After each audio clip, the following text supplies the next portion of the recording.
we are actually able to deal with the material energy in obtaining the principle that is Krishna, that is established by Krishna. So we ourselves aren't directly dealing with it. So we can hear from the Shastras. From that, then we can hear, he says, simply by hearing, considering and thinking it over. So we have to consider it, think it over. Then from there, we'll gain the experience. Because just by dealing with the nature, it doesn't mean we'll get the experience. So we're taking about that we're intelligent, we have realization. But most people don't actually have realization. They have understanding. Because realization means it actually changes your lifestyle. Understanding means you know more, but it doesn't mean you'll change your life. Realization means you'll change your life. I'd probably say all smokers know smoking's bad for them, but it's an understanding, it's not a realization. When they realize it, they'll stop smoking. So the thing is the experience is coming through the material energy because of our connection to Krishna. See, the experience is actually Krishna. Whatever we experience in this world is actually Krishna.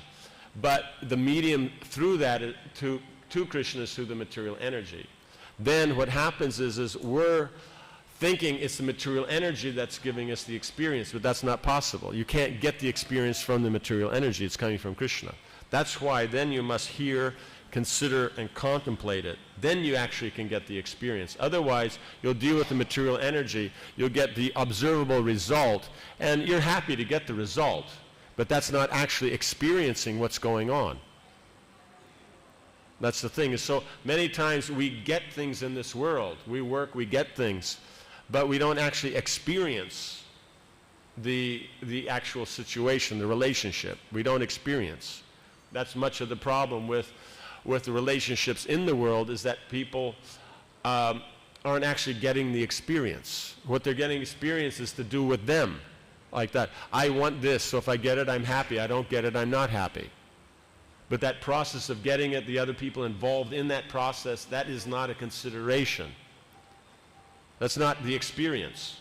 So what actual experience you've got? Sense it's you, another entity, and that interaction, which is actually what's going on. Right? So relationship means it's an experience. Same time is because there's a legalistic form of relationship, it will, an observable form, it will generate an observable result. But that's not actually what we call the relationship. Right? Isn't it? The husband and wife, there's a relationship, there's a mood that is experienced, so they call it husband and wife. Otherwise, legally, they're husband and wife. Right? And according to mechanics, they've had a child. So here's, husband, wife, child. So you could say, well, here's a relationship. But is that a relationship? No, that's just law. That's just observation. So therefore, by speculation, that's all you'll get. And it's only by following God's law, then you'll actually experience what it means to be a husband, what it means to be a wife, what's the relationship between husband and wife, what it means to be a child, what it means to be a parent, what's the relationship between parent and child. And because people don't taste that, that's why then they move from one relationship to the next, to the next, to the next, to the next. I'll stop there because that's generally as far as, most go, at least the Hungarians, like that. 4 is about standard, like that, so 3, okay, yeah.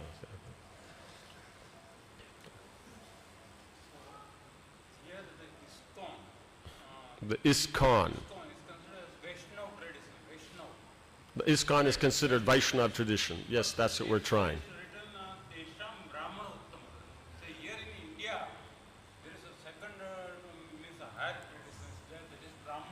Yes, Brahmanist tradition, yes, but then it says here, higher. Okay, and then in the next verse, hey, can you listen? Can you listen? Just listen. The next verse, it says, better than the Brahmana, who knows the purpose of the Vedas, is he who can dissipate all doubts. Right? In other words, you know the Veda, but if you can't dissipate doubt, it's not as good as someone who can. Then, and better than him is one who is liberated from all one who strictly follows the Brahminical principles. So better than that means one who can free one from all doubt and follow all the things. That means he's highly learned. That's the standard. then better than him is one who is liberated from all material contamination, means one who is above that. And better than him is a pure devotee who executes devotional service without expected reward. So again, we put the Vaishnava on the top. Sorry.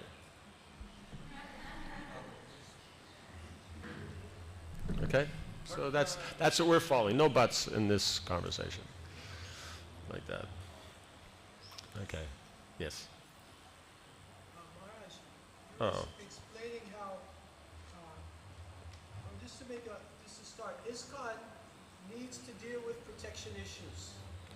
ISKCON needs to deal with protection issues, but who protects? Exactly. No, who protects? Temple president, but it's authority. You understand? Authority protects, right? The husband protects the wife, the parents protect the child, the teacher, the student, the king, the citizens, right? So, but that means that if we're talking about protection, that means we also have to be talking about authority. So, generally speaking, those who jump up and down the most about protection are the ones that are least have faith in authority. You know what I'm saying? So it's contradictory. The two go together. Otherwise, why, let's say now it's what? 9, so 95, 96, is getting strong about, this whole, protecting everybody kind of thing. Does anybody feel more protected? You know what I'm saying?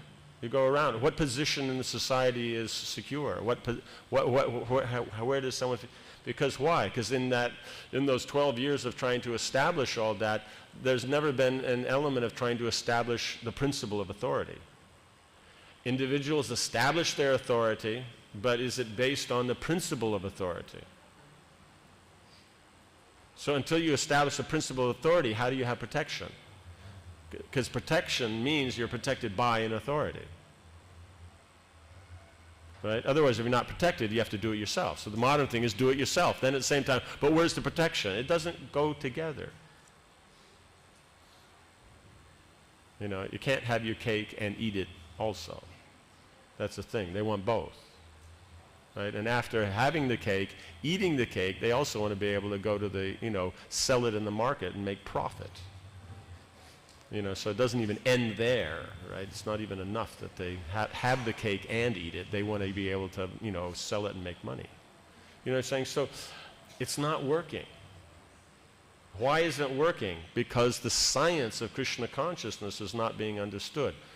Basic points of philosophy are there, but this is also philosophy. They're just not taking the philosophy far enough. And so if you want to work on a sophisticated thing, then you have to know the science more. Isn't it? Means you know the science less, okay, you use a simple form. Right? But if you want to have a sophisticated form, means you have to know more philosophy. But keep it simple, we don't get into that, Prabhu, this, that, blah. But the point is but we want something more sophisticated. Prabhu said, chant, dance, take prasad. You do Harinam, you distribute books. Like that, anyone you meet, you tell them about Krishna, okay, that works, it covers everything. But now if you want to make sophisticated developments within that, means then you have to have a sophisticated understanding of the science on which to base it. Otherwise, you'll base it on sentiment and speculation. Does that make sense? Okay? So then, what about a mechanism? What about a mechanism? To have protection in this kind? What about a mechanism? The point is if you accept authority, then automatically, and authorities means, in other words, if someone respects authority and someone behaves as authority, then that's automatic. Right? In other words, an adult who takes the responsibility of being a parent protects their child. People who don't protect their child are people who don't take the responsibility of being a parent. You understand? That's why I mentioned before the weakness of a committee. Who's responsible? So therefore, since no one's responsible, there's no protection. Who do you go to? You know what I'm saying? You can't. We're people. We go to people. People go to people. People come from people. Right? So protection comes from people. You understand? So there has to be people running it. Like that. Is that okay? You see, GBC is ultimate managerial authority. GBC's ultimate managerial authority to see that everything is organized nicely in society. But as far as administration goes, that's the temple presidents do. You know what I'm saying? It's like this. Prabhupada said a GBC and a preacher are the same. Right? In the beginning he was talking a little bit, then by 73, I think it was, 72, then he made it very clear they're preachers. They should have their preaching circuit. And they see that the standards in that circuit are up to the standard. That's the GBC's job. So that means he has to manage his going around. They have to manage different things. They have to manage to have a meeting. Right? And then they see how to manage things, that things go nicely. But administration is the president. Just like administration is the king. Brahmins don't administrate. Right? They teach. They give advice. They may take part in ministerial posts, so that's considered a lower end Brahminical activity. But it's still Brahminical. But still, it stops there. They told the king what to do. He says he wants to do it this way, and then according to how they know the science, they may affect it in their own area. Right? But still, they don't do it. Someone else does it for them because they're a minister. Does that make sense? So all administration should be done by temple president? All administration is done by temple presidents. Yes, basically, because otherwise, then who else is going to do it? Otherwise, you have to create a body of people that don't exist to do it for you. You know what I'm saying? You know, say the person has a problem with his relationships, and he goes from relationship to relationship to relationship. After a while, shouldn't he maybe think that maybe he needs to learn something about relationships? You know what I'm saying? So you start from this, go to that, go to that.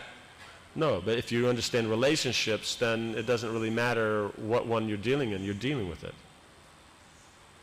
Like I just heard someone saying yesterday, someone who's, known for relationships, a question came up why they don't get much into email and phoning and this and that. He said, because when I'm in a particular place, I'm with some certain devotees, and when I'm with them, I give them full attention. So if I'm on the email and on the phone, I can't give them attention. Right? So I'm in, place A, and I'm on email and talking on the phone to people in place B. Then when I go to place B, I'm on the phone and emailing to the people in place A. So when are you ever with them? That was his point. You know what I'm saying? So the thing is that relationship, these things are what actually makes things inspired. And this is someone who they're able to inspire thousands of people. And that's not exact, thousands. That's their method. Right? And they do it without email or a phone. Amazing, but true, right? Please believe it or not. And like that. Here, one second. Yes? You bring us to the point of realizing that we do have shortcomings. It's nothing new for any of us, probably. I guess the question begs the question, so you try to find a place where you can most comfortably do the best you think you can, following Prabhupada's vision. Yes, that would be a very good summation. Like that. It's just, you see, in other words, by this point that was made here, hearing, considering, thinking it over, understand what you can do for this society, right? Wasn't that what JFK said? Think not what this country can do for you, but what you can do for you. So therefore you think of what it is that you can do nicely for the society and do that. You don't have to do everything to have a position, but it's due to insecurity. You think unless you're on the top of the pile. Like before, the perfect position was being a guru, being a sannyasi, and being a GBC. If you were all three, you were untouchable like that. Of course, you pulled the rug out from under that. Yeah, like that. So, but the thing is if one is not secure in oneself and the concept of authority, because Krishna is the ultimate authority and guru, like that, then no matter what arrangement you made, you'll be insecure. So it's not by having more portfolios or being in positions that seemingly have more mechanical control over situations that actually that makes you secure. So in other words, we have to leave the security issue to Krishna.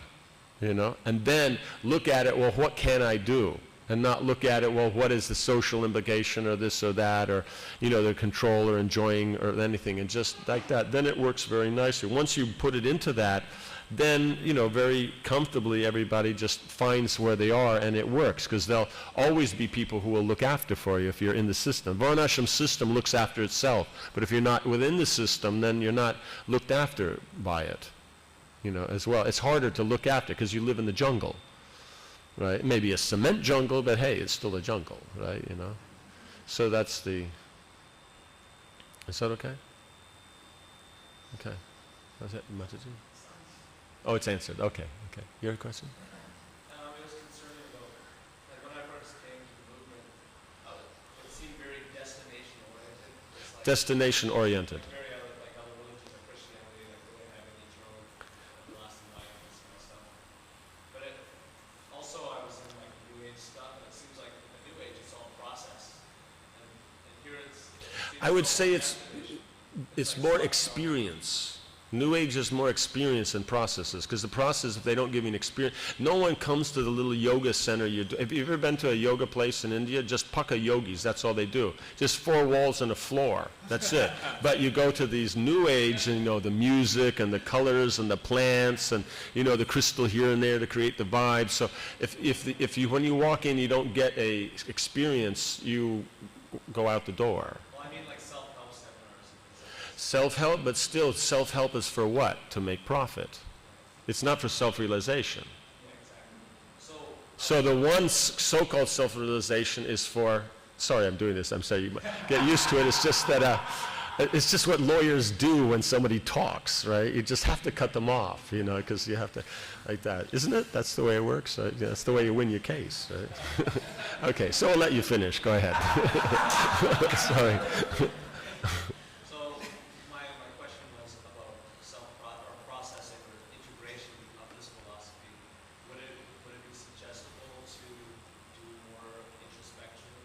What one's position is properly in order for them to be in a leadership role? You could say yes, very easily, is that introspection is part of the process, as Prabhupada is mentioning here in this quote.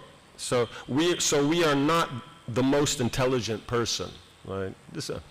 Oh well, whatever, it's like that. It is not, yes, Krishna. Oh, we are the most intelligent person.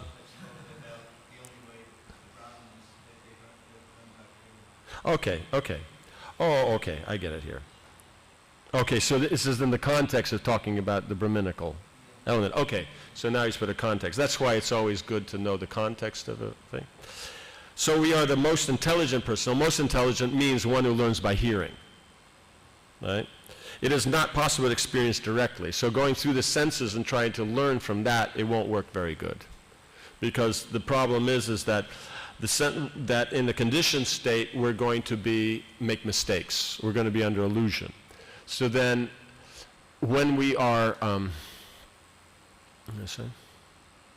we hear from authority, that authority, the Vedas, is not fallible, like that. And that authority, that Veda, includes Shruti, Smriti, Puranas, Pancharatra, and that.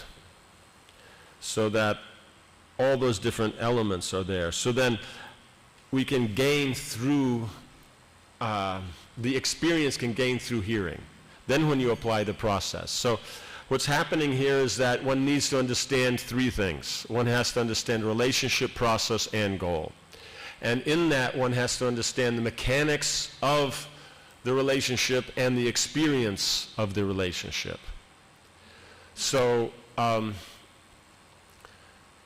nothing, it means without knowing who you are and what other things are, there's no question of a process. Without a process, you can't get a result. Without gaining a result, then you don't get that experience you're looking for. At the same time as that result that you've gained, the experiential is more important than the observable. You know, so these are very, very important elements of that process.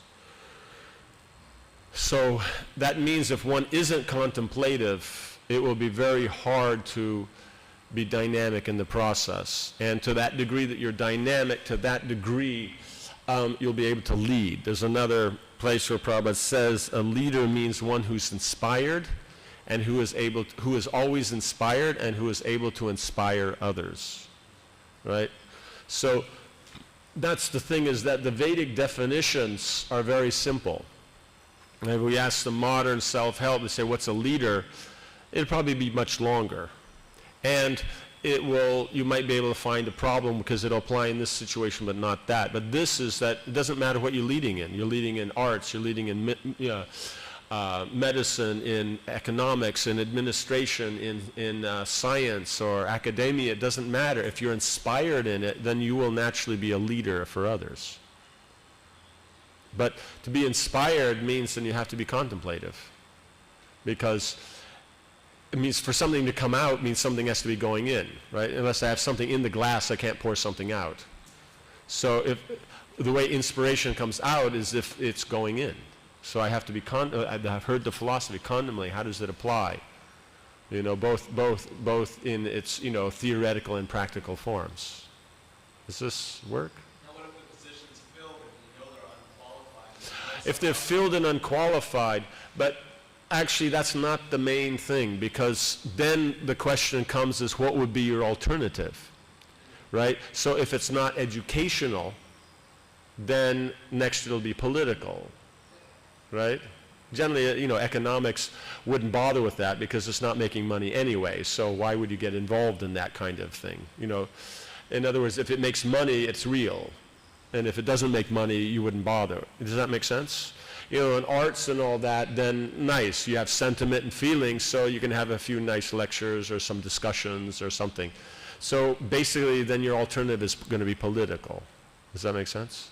So that's why then you have to see that political solution, politics never has a solution for a spiritual problem. You can only solve a spiritual problem with spiritual. In fact, you can't even solve material problems with material solutions. It has to be spiritual. So this solving of any problem with a spiritual solution then means that you have to look at it, well, what is the problem? Right? Means why would someone not be contemplating? Because they don't have the knowledge to contemplate, or don't know they're supposed to contemplate, you know? Don't know the process of contemplation. So that is knowledge. So it starts with knowledge. So when they have the knowledge of who they are, what they're supposed to be doing and all that in theory, then they can move to the process where they actually do it. And then from practicing that process based on the actual knowledge, then you'll get the actual result. Otherwise, if the activity is not actually connected to the result, it doesn't give, you know. So that's why when we say it's pragmatic, but real pragmatism is to actually establish the real relationship. Not just say, oh no, I was being practical, so, you know, I didn't bother with, you know, how you say, doing certain things, you know, certain rituals, or that I was being practical. But then that means you don't understand how the goal you want to get is connected with the activity. Right? I want to serve Krishna. Krishna is the supreme pure. Therefore, when I'm cooking for him, then he wants things that are pure. Right? So therefore, by me being pragmatic, walking in the kitchen with my outside shoes on, the kitchen's not up to the standard of purity to cook for Krishna. So I've gotten something cooked. I was practical. I was pragmatic. But it's not actually the standard that Krishna wants to eat it. So actually, how pragmatic was it? If my goal was get something cooked, it was very practical. If my goal was get Krishna to eat something, then it didn't work. So that's the problem with modern pragmatism. It gets an observable done, but it didn't get Krishna's satisfaction, which is in that way is unobservable. You know, is the experience. You know what I'm saying? It's the experiential. So devotion is experiential. Like that. There may be symptoms, but it's experiential. So that means is that the process of pragmatism cannot overshadow the process, the finer processes at work.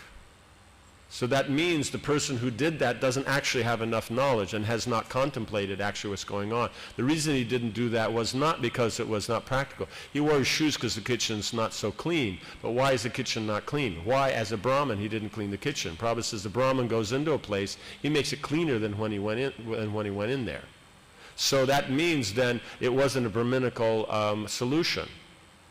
Right? Kshatriyas also work by rules. So that means, at best, it's a Vaishya solution. At best. Because pragmatism is their philosophy. You know what I'm saying? So if we hear the words pragmatism, just, equality, it's not, viable, making profit, like that, morality, ethics, they're not good, this, that. All these things are the same thing. This is the consciousness of Vaishyas. So since when does the consciousness of Vaishyas lead a spiritual society? It doesn't mean Vaishyas aren't involved, but it can't be their perspective is the perspective. The Brahminical's perspective is the perspective. Then, in the Brahminical perspective, you focus more on administration or economics. But the basis has to be Brahminical. But if you remove the Brahminical, like we're not being practical here, those Pancharatric or Vedic stuff, it's not practical, then you've removed yourself from the Vedic system. So all you're leaving yourself is with the business mentality. And so what's the whole point? Make profit. That's all. And so do people join a spiritual mission because it makes profit? No. You know what I'm saying? And even though the first world complains that many of the third world, they perceive and they join this movement because of the opulence, but all they're preaching is opulence. And then those who are materialistic and would join for that, then why are they complaining they joined because of that? You understand? So you're taking a profit-minded mentality and then expecting that that's going to generate relationships. Right? But profit is based on a process. And that process, if it's based on the experience of human interaction, then that means the process has to be human interaction. If the process is, it means if your goal is economic, then you simply have to deal with the field of economics to get that profit. In other words, what you deal in is what your result's going to be in. Right? You're observably pragmatic, you'll get an observable result. That's all. You know what I'm saying? If I deal in colors, I'll get something with color. If I deal in vegetables, I'll get some kind of sabji. Right? If I deal with rocks, I'll get some kind of something else. You know what I'm saying? So whatever the medium you deal in, but they don't see this. It's so unobservable. But this is only gained by contemplation. Right? You contemplate, you gain these things. You don't contemplate, you won't see that they're there. All you know is I'm getting something done because you feel your perspective is all there is. Therefore the need of varnashram. Otherwise, one varna will take over. Right? So everything's according to the vision of the Brahmins, but they don't manage it. The Kshatriyas and Vaishyas manage the society. Shudras just take part. Yes. What about when the Brahmanas, there was this time when the Brahmanas killed this king because he was just too much of a... That's because he opposed, he was killing Brahmins and this and that. It was obvious. Kshatriya position? He was in a Kshatriya position. No, I'm talking about the Brahmanas. When they killed him, they took an administrative rule. No, they killed him and then did a sacrifice, churned his thighs and created a new Kshatriya. So if you want to use that, great. But you have to be able to, out of the person that is killed, create a new person. You know? So this is the original cloning, right? So, If you're that good, you can kill. yeah, if you're that good, like that. So here, so. Does that make, just one second, does that make sense? Does that, you understand? But it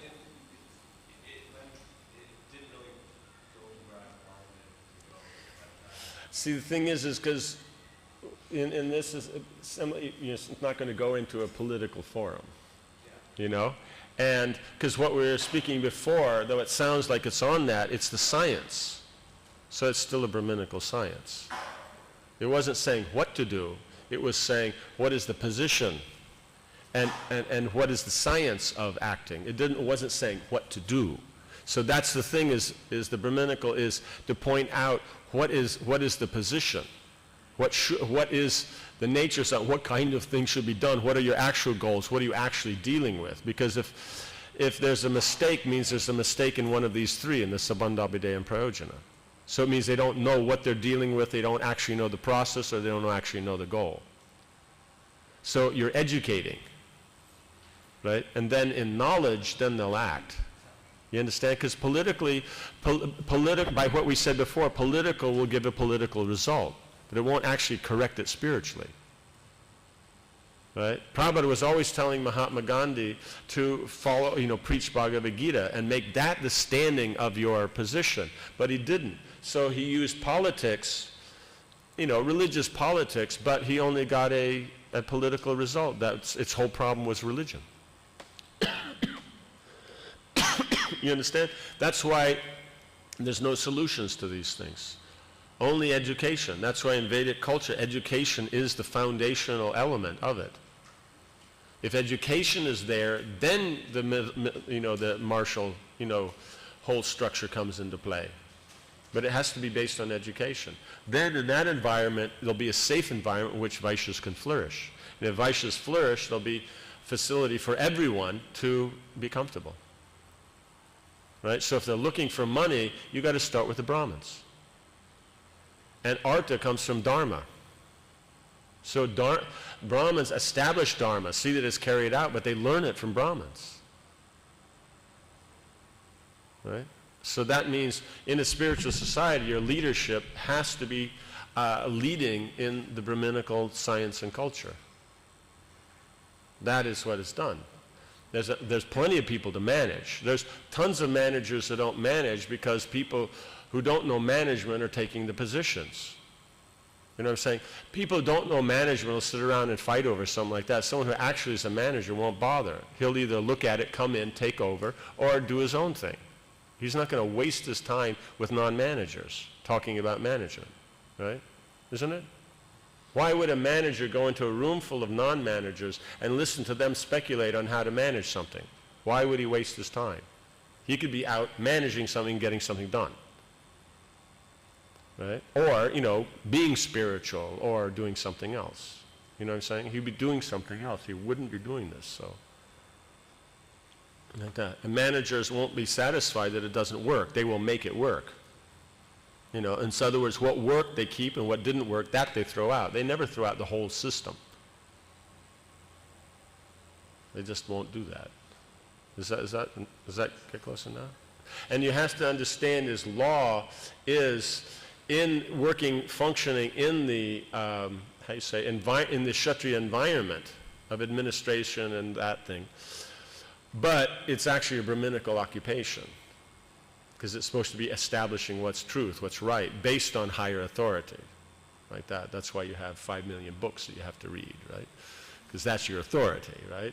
Vedic system is very nice. You have one book, and all authority is based on that, so you can become quite expert at it, like that. And everything covered in all those 10,000 books are in that one book. That's the even better part.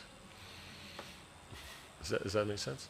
So the principle is that even though one may be working in that environment, it's still not the solution. You know what I'm saying? Because the Kshatriyas can establish it if they're acting as Kshatriyas. But they'll only act as Kshatriyas if they're trained by Brahmins. Does that make sense? So that's the thing. So it's important. Okay? Yeah. Okay, thank you. Yes? Like you were mentioning, when you were discussing about, the GBC. Oh, just one second. Just a quick question. How does one explain the birth of a great devotee, Prahlad, to the demon Hiranyakashipu in a Varnashram system? Well, devotee and Varnashram are technically two different things. That Varnashram's used is not the symptom of a devotee. But the interesting thing is that Hiranyakashipu, this question is a time of conception.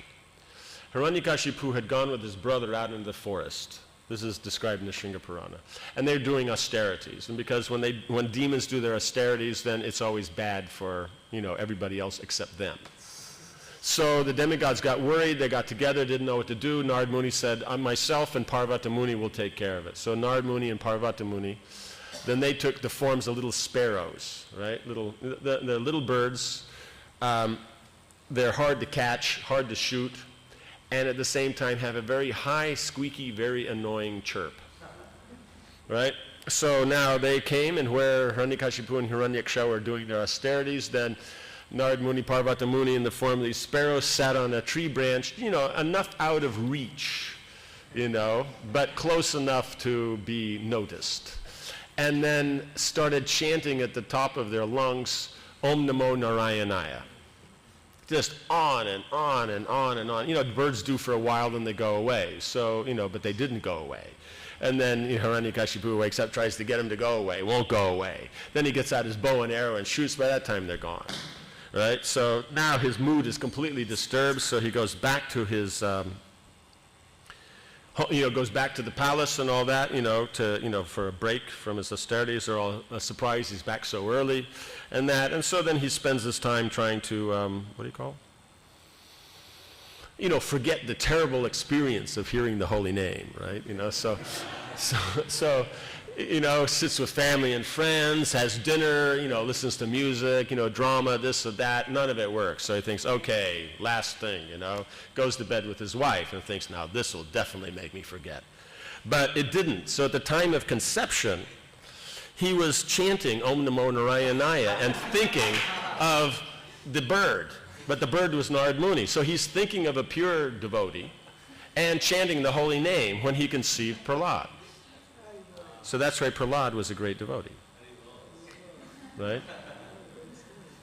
But Hiranyakashipu's parents, even though they were great Prajapatis, it was the opposite, right? Great self-realized souls and great, was it?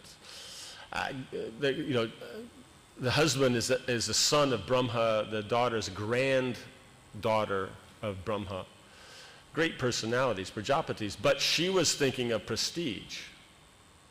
Right? Like that. And the husband was thinking of, sense gratification. Right? So Hiranyakashipu. So they each added some important element to their child's mentality, and they got one. And he was just thinking of pure devotees and the holy name. Like that. So that's how Prahlad was in that.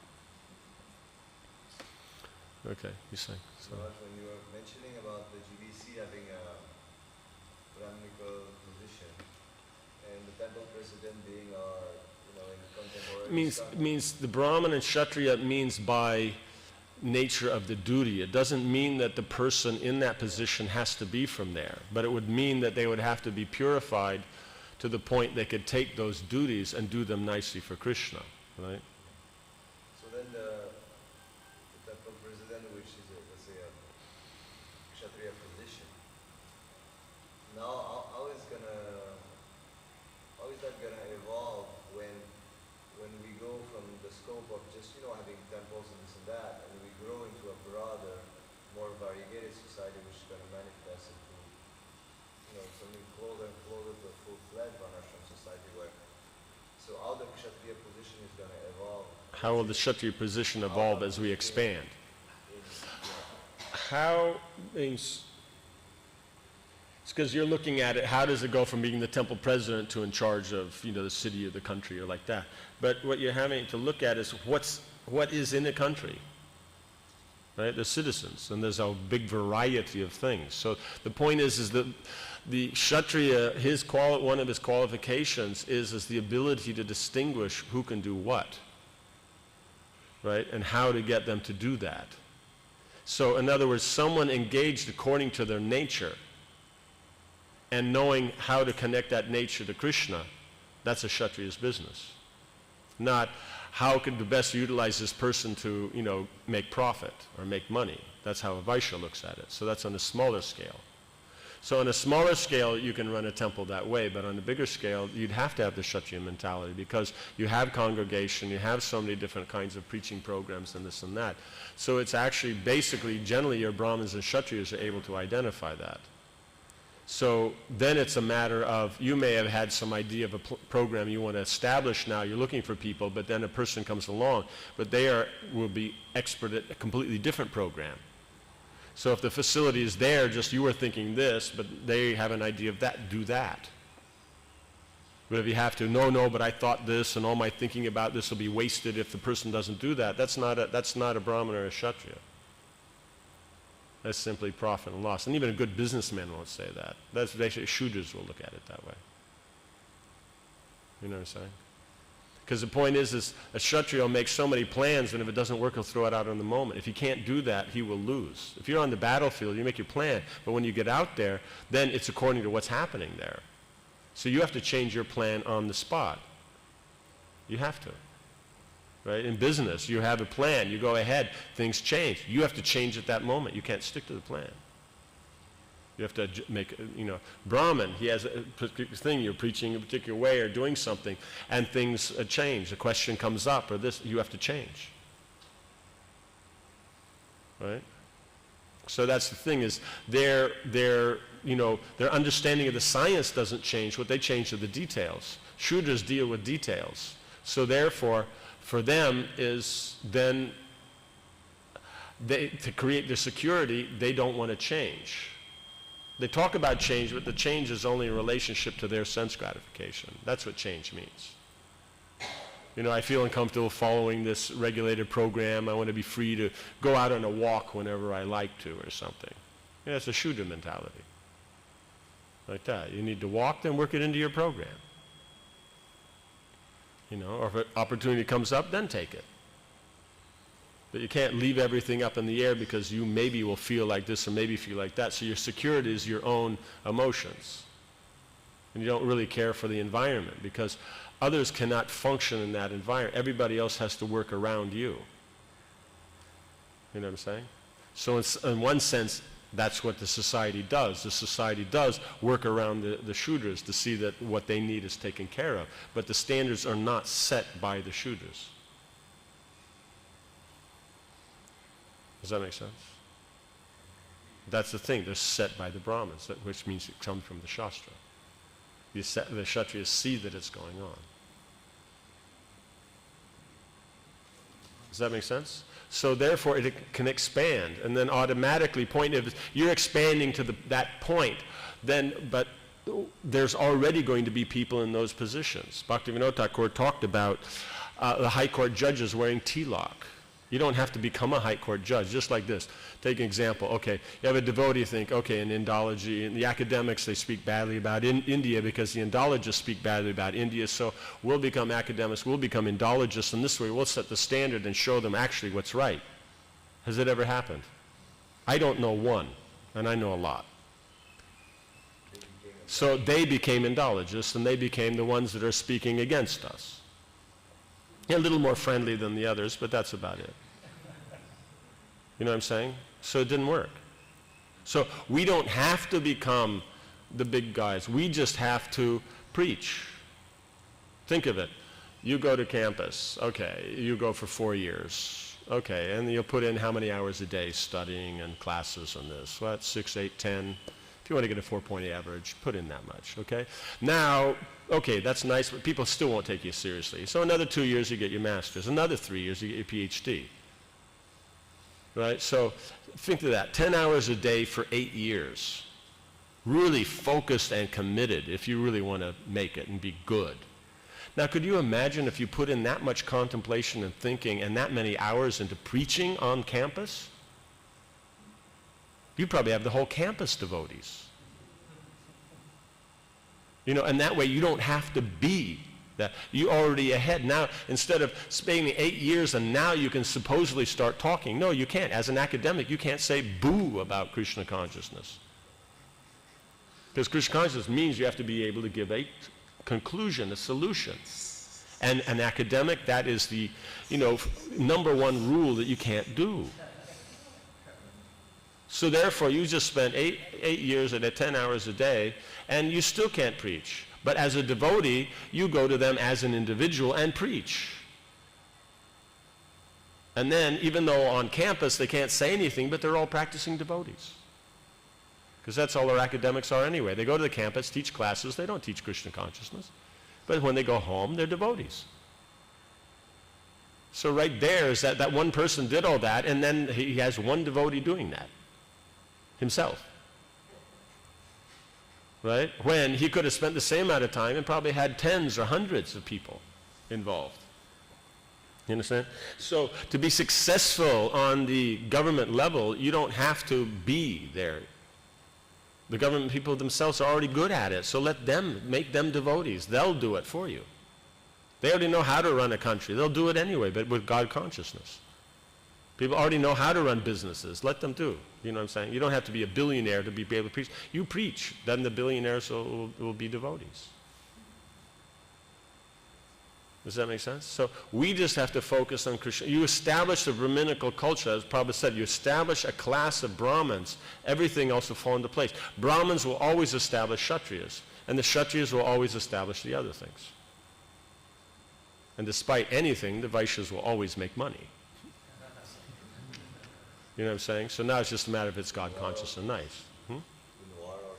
The point is you don't have a Brahmin or a Kshatriya unless they're trained.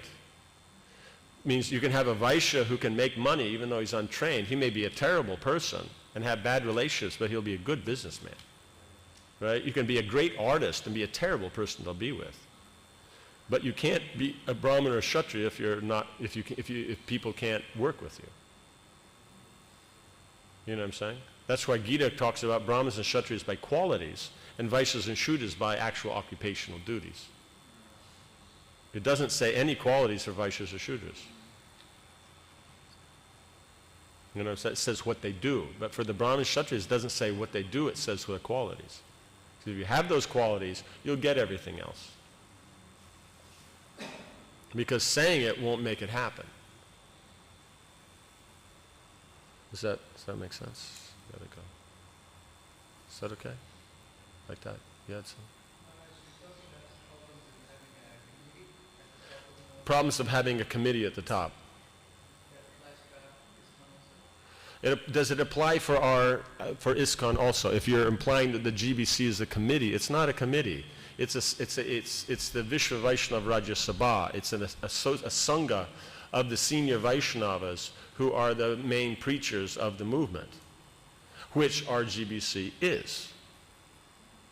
You know what I'm saying? They are the senior men. They are the most, advanced, most committed men in our society. Well, persons. Let's be more specific. So, but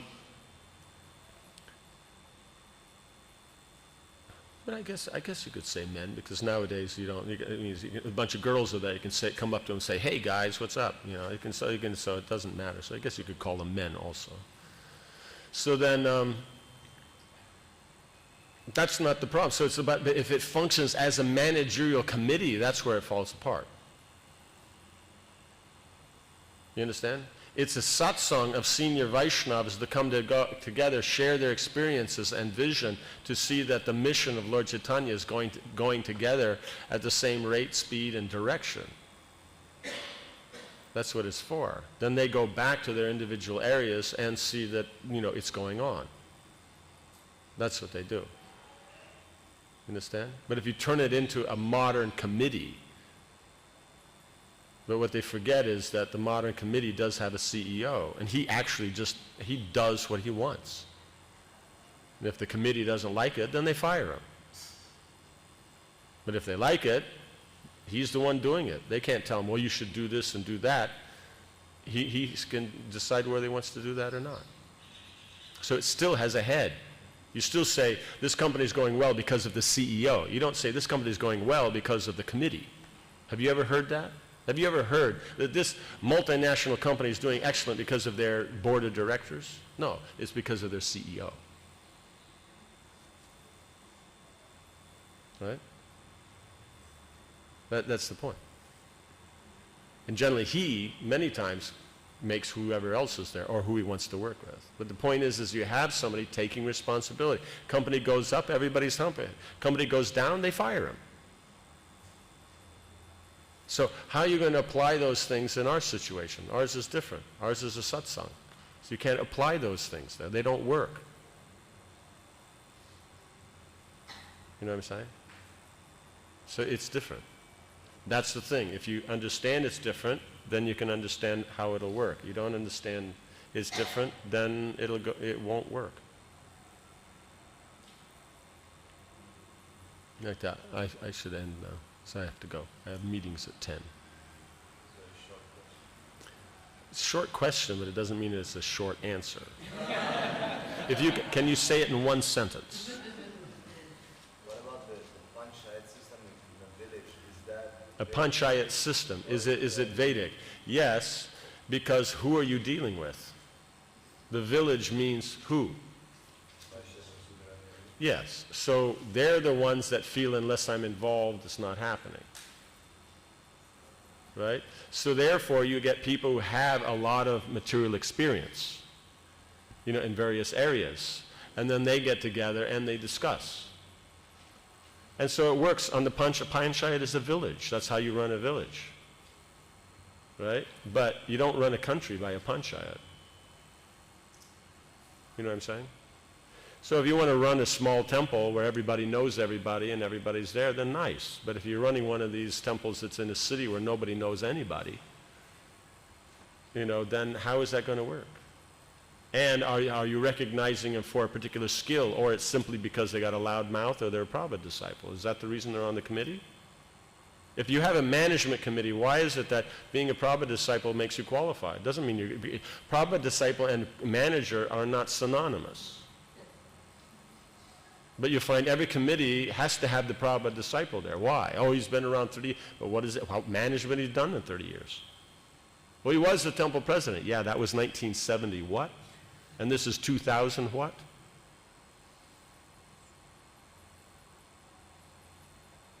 You know what I'm saying? So, therefore, what has that got to do with it? Now, if he's qualified, he has something to bring to the table. Yes, nice. Then make a committee with those people. But still, who's going to run it?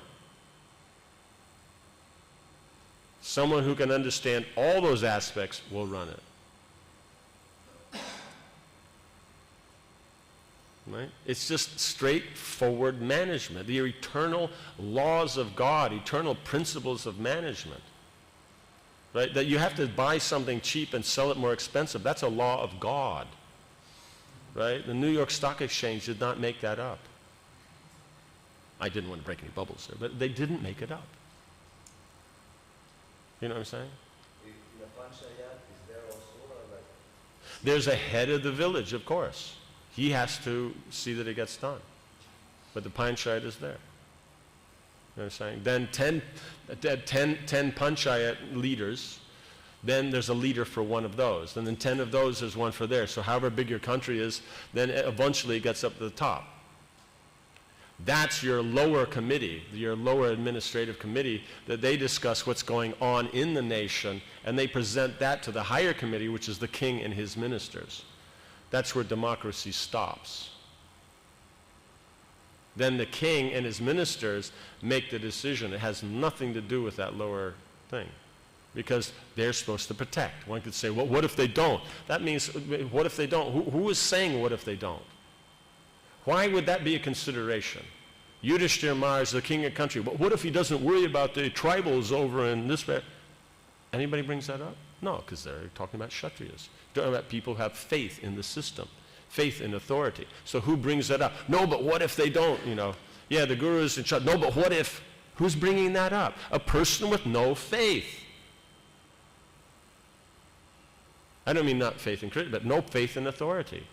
And ultimately, Krishna is an authority, so we don't even accept his authority on how the material world works. Why would we bring that up? It can be part of a discussion that, yes, this is the principle, this is the system. Then within that, how do we ensure that everybody works properly? That's the next step. But we don't even let it get to there because we're afraid if it goes there, then you've established authority, and then I may not be independent and do whatever nonsense I want. So the point is the principle of authority has to be there. Now within that, then it's there. Guru is what they are. Temple president is what they are. GBC, sannyas, they have their authority. They are who they are. Now it's a matter of, now if you want to see that everything goes nicely, but to question whether those positions should be there and whether their natural rights that are given in the Shastras should be allowed to them, that's nonsense. That's the discussions of atheists. It's not the discussions of devotees. You know what I'm saying? But because we're conditioned, we discuss a lot of things that aren't devotional. You understand? So we have to be able to see this. That what Prabhupada's giving, this is what has to be taken. But it's not dogmatic. It's very dynamic and alive. Down to the individual atom you can work with. So that's split very fine. They can't even tell the difference between, a parent and something else. They can't even tell that what works here works there. They can't tell any of these things. Does that make sense? Yeah? Okay. Should go. Sorry, it's just time is shorter today.